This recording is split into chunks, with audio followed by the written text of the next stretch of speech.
पढ़ेंगे क्लास 10 का first chapter the enchanted pool. लेखक हैं Chakravarti Rajagopalachari.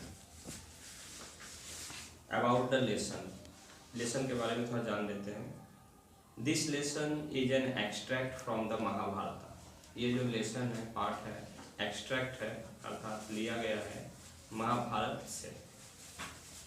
It reflects the character of Yudhishthira. यह जो लेसन है रिफ्लेक्ट करता है अर्थात दिखाता है कैरेक्टर ऑफ युधिष्ठिर, युधिष्ठिर के चरित्र। महाभारत में युधिष्ठिर एक कैरेक्टर है, उनके कैरेक्टर अर्थात चरित्र को रिफ्लेक्ट करता है, दिखाता है। द धर्मराज, युधिष्ठिर को धर्मराज भी कहा जाता है।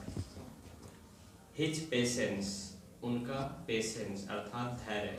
धर्मराज युधिष्ठिर धैर्य के लिए जाने जाते थे। काइंडनेस, दया, उनके अंदर दया भी थी। Love for his brothers and intelligence, उनके भाई के प्रति, अपने चारों भाई, पांडव 5 भाई हैं, बड़े भाई का नाम युधिष्ठिर है, बाकी 4 भाई भीम, अर्जुन, नकुल एवं सहदेव, उनके प्रति उनका प्यार भी था।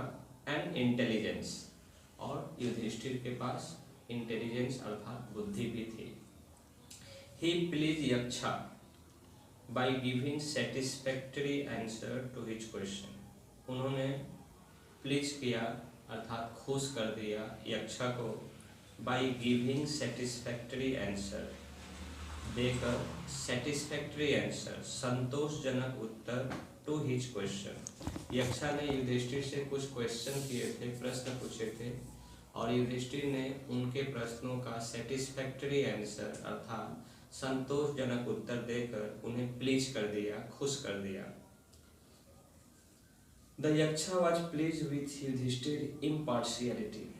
यक्षा जो थे प्लीज हो गए अर्थात खुश हो गए विथ युधिष्ठिर इम्पार्शियलिटी, युधिष्ठिर के इम्पार्शियलिटी से। इम्पार्शियलिटी मतलब बिना भेदभाव का, पार्शियलिटी का मतलब होता है भेदभाव करना, इम्पार्शियलिटी का मतलब बिना भेदभाव। युधिष्ठिर ने कोई भेदभाव नहीं किया और इस इम्पार्शियलिटी की वजह से यक्षा प्लीज हो गए, खुश हो गए। Yaksha was Yama the lord of death. Yaksha कौन थे? यम। यम होते हैं लॉर्ड ऑफ डेथ, मृत्यु के देवता। Who had taken the form of यक्षा। Who मतलब जो, हैड टेकन जिन्होंने लिया था, फॉर्म ऑफ यक्षा, यक्षा का फॉर्म अर्थात रूप, उन्होंने यक्षा का रूप, भेष बदला था। टू सी देखने के लिए, युधिष्ठिर को देखने के लिए, एंड टेस्ट हिज नॉलेज और उनका ज्ञान, युधिष्ठिर का ज्ञान को टेस्ट करने के लिए, परीक्षा करने के लिए। Being satisfied with his answer, being satisfied with his answer, यक्षा satisfied हो गए अर्थात संतुष्ट हो गए विथ हिज आंसर, युधिष्ठिर के उत्तर से वे संतुष्ट हो गए। ही ब्लेस्ड हिम, उन्होंने ब्लेस किया अर्थात आशीर्वाद दिया, युधिष्ठिर को ब्लेस किया, आशीर्वाद दिया। एंड डिसअपीयर और गायब हो गए। ये लेसन का पूरी कहानी है। अब हम लोग लेसन शुरू करेंगे। अब हम लोग पढ़ेंगे चैप्टर का अगला भाग। Yudhishthira waited for his brothers in anxiety and thirst. Yudhishthira wait, इंतजार किए, फॉर हिज ब्रदर, अपने भाइयों के लिए, इन एंजाइटी, एंजाइटी का अर्थ होता है चिंता, एंड थर्स्ट, थर्स्ट मीन्स प्यास। गर्मी के दिन थे तो युधिष्ठिर को प्यास भी लगी थी। एंड एंजाइटी का मतलब होता है चिंता, उन्हें चिंता भी था कि उनके चारों भाई कहाँ चले गए। Can they have been subjected to a curse? Yudhishthir अपने आप से पूछ रहे हैं Can they have been subjected? Can means क्या, they have been subjected to a curse. Curse means अभिशाप। क्या वे अभिशाप के पात्र बन गए हैं या बन सकते हैं? Can means सकते हैं। Can they have been subjected to a curse? क्या वे अभिशाप के पात्र बन सकते हैं? Or are they still wandering about in the forest in search of water?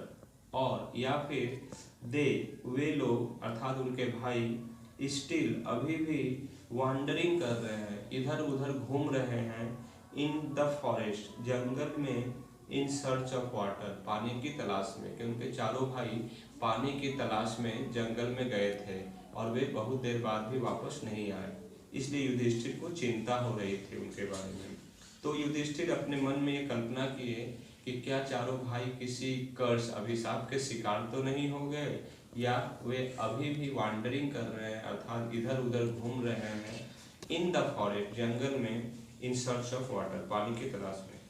Can they have been fainted और डाइड ऑफ थर्स्ट, युधिष्ठिर अपने मन में प्रश्न पूछ रहे हैं, can they have been fainted, क्या वे फेंटेड हो गए हैं अर्थात मूर्छित हो चुके हैं, बेहोश हो चुके हैं, और डाइड ऑफ थर्स्ट या फिर मर गए हैं प्यास से, डाइड ऑफ थर्स्ट। ये सारी संभावनाएं युधिष्ठिर अपने मन में सोच रहे हैं। Unable to bear this thoughts, unable means असमर्थ, अयोग्य या असमर्थ, एबल मीन्स योग, अनेबल मीन्स अयोग्य, to bear this thought, bear माने सहन करना। उनके मन में ये सारी जो सोच आ रही थी कि उनके भाई कहीं अभिशाप के शिकार तो नहीं हो गए, या कहीं वो फेंटेड बेहोश तो नहीं हो गए प्यास से, या फिर डाई उनकी मृत्यु तो नहीं हो गई प्यास से। तो ये जो उनके दिमाग में सारे थॉट्स चल रहे थे, इसको वह बियर करने में असमर्थ है अर्थात इसको सहन करने में अनेबल थे, असमर्थ थे। And driven by an overpowering thirst, driven का मतलब होता है driven by an overpowering thirst, overpowering means अत्यधिक, थर्स्ट मीन्स प्यास। तो उन्हें अत्यधिक प्यास से ड्रिवन होकर अर्थात बाध्य होकर, युधिष्ठिर को भी अत्यधिक प्यास लगी थी, तो driven by an overpowering thirst, अत्यधिक प्यास से व्याकुल होकर, बाध्य होकर, he gave up waiting, he अर्थात वह युधिष्ठिर, गेव अप मीन्स त्याग दिए, वेटिंग इंतजार करना वे त्याग दिए, अपने भाइयों का इंतजार करना वे छोड़ दिए। And started out to look for his brothers, और वह स्टार्ट अर्थात शुरू किए, to look for his brother, अपने भाई की तलाश में वो निकल पड़े, शुरू कर दिए। And the pool hoping that he might find them, वह उस पुल के तरफ भी तलाश शुरू किए, पुल अर्थात एक कह सकते हो तालाब, वो उस पुल या तालाब की भी तलाश शुरू किए जहाँ उनके चारों भाई भीम, अर्जुन, नकुल और सहदेव पानी के तलाश में गए थे। तो युधिष्ठिर भी उस पुल के तरफ आगे बढ़े, होपिंग यह आशा करके, दैट कि ही माइट फाइंड देम, कि वह अर्थात युधिष्ठिर माइट फाइंड देम, वह उन्हें फाइंड कर लेंगे, ढूंढ लेंगे अपने भाइयों को, इस आशा से वो चलेगा। नेक्स्ट पार्ट करते हैं। Yudhishthira proceeded in the direction his brothers had taken, Yudhishthira proceed किए अर्थात आगे बढ़े, प्रोसीडेड मीन्स आगे बढ़े, इन द डायरेक्शन उस दिशा में, हिज ब्रदर्स हैड टेकन जिस दिशा को उनके ब्रदर्स अर्थात भीम, अर्जुन, नकुल और सहदेव हैड टेकन जिस दिशा को उन्होंने लिया था, जिस दिशा में वे गए थे, युधिष्ठिर भी उसी डायरेक्शन में, उसी दिशा में प्रोसीड किए, आगे बढ़े।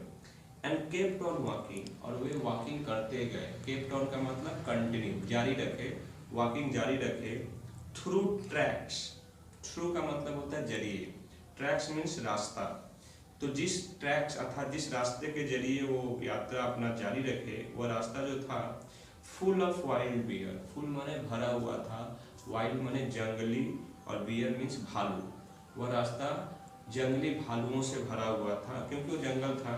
एंड स्पॉटेड डियर, और वह हिरन भी थे, स्पॉटेड का मतलब उनका स्किन में स्पॉट था, रंग बिरंगे रंग थे, स्पॉटेड थे हिरन, स्पॉटेड हिरन deer. And big forest bird, और बिग मीन्स होता है बड़े बड़े, फॉरेस्ट बर्ड जंगल के पक्षी भी थे उस रास्ते पर। वो रास्ते में तब तक चलते गए जब तक, till he came upon a beautiful green मीडो, जब तक वह केम अपन आए नहीं, ए ब्यूटीफुल ग्रीन मीडो, ब्यूटीफुल का अर्थ होता है सुंदर, ग्रीन मीन्स हरा, और मीडो मीन्स घास चरने वाली जमीन, यहाँ पर गाय भैंस बकरी जो घास चरते हैं उसको कहते हैं मीडो। तो हर एक ग्रीन कलर का मीडो था और सुंदर मीडो था। वहाँ पर युधिष्ठिर आए around a pool of clean water, और वो जो मीडो था घास चरने वाली जमीन वह अराउंड चारों तरफ थी। किसके चारों तरफ? ए पूल ऑफ क्लियर वाटर, साफ पानी का एक तालाब, उसी के अराउंड चारों तरफ मीडो घास वाली जमीन थी। वहां पर उस जगह पर युधिष्ठिर पहुंच गए। बट मीन्स होता है लेकिन, when he saw his brothers, जब उन्होंने देखा अपने भाइयों को lying लेटे हुए there वहां पर like flagpoles, उन्होंने उस पुल के पास, पुल के किनारे अर्थात तालाब के किनारे अपने भाइयों को देखा लाइन लेटे हुए। लाइक का मीन्स होता है तरह, फ्लैग पोल, फ्लैग मीन्स होता है झंडा और पोल माने खंभा। आपने देखा होगा जो हम लोग 15 अगस्त या 26 जनवरी को जो तिरंगा फहराते हैं वो खंभे में लटका कर फहराते हैं। तो जैसे फ्लैग पोल झंडे का जो खंभा होता है, खड़ा होता है, उसी तरीके से उनके चारों भाई भीम, अर्जुन, नकुल और सहदेव जमीन पर लेटे हुए थे। Unable to restrain his grief, Yudhishthira unable हो गए अर्थात अयोग्य हो गए, असमर्थ हो गए। To restrain his grief, grief का मतलब होता है दुख, अपने दुख को रिस्ट्रेन करने में अर्थात उस पर नियंत्रण पाने में, अपने ग्रीफ मीन्स सॉरो, दुख पर वो रिस्ट्रेन नहीं कर पा रहे थे अर्थात नियंत्रण नहीं कर पा रहे थे, उसमें वो अनेबल थे, असमर्थ थे। ही लिफ्टेड हिज वॉइस, उन्होंने अपनी आवाज लिफ्ट की अर्थात उठाई, एंड वेप, और जोर जोर से रोने लगे, वेप कर।